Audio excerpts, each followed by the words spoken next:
I still dream about discrimination. I still dream about, you know, the brutality of the prejudice in this country. They apply it whenever they like. Do you know, John, right up until the age of 21, I was only invited to 2 Australian homes. They don't want to know you. They know you on the sporting field. If you're kicking goals and run around, they all want to know you. But after that, to be associated with an Aborigine is not a good thing, you know? See, the bugbear with a lot of white people in this country is that, and the really thing that gets at them, is their skeletons they've got hiding in their cupboard. See, I'd say about 90% of old Australian families have got some strain of Aboriginal blood in them. But when it gets, they don't want to know about it. So they're the ones who turn viciously against Aborigines. A lot of things have changed, but is that still true in principle? Yes. The lot of Aboriginal people in this country is still the same.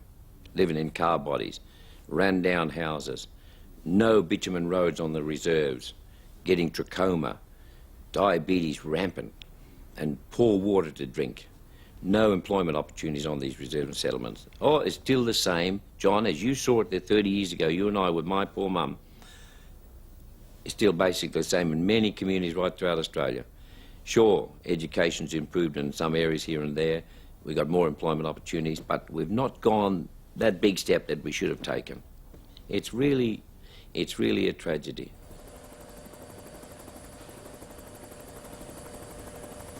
This is Kununurra, a tiny, hot, remote town in the Kimberley region of Western Australia.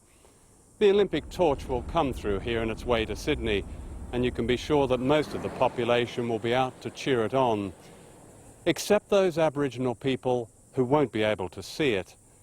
Australia is the only developed country on a list drawn up by the World Health Organization, a shame list of countries where children are still afflicted by trachoma, a blinding disease that comes out of poverty and is entirely preventable. Look down, yes.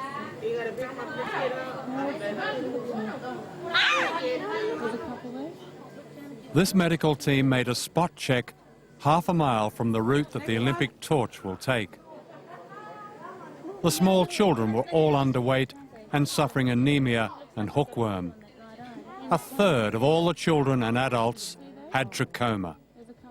In one school they found that half the children had trachoma. Oh dear, look. In 1997, the Federal Health Minister made this extraordinary admission. There is no evidence, he said, of any improvement whatsoever in Aboriginal health during the past 10 years.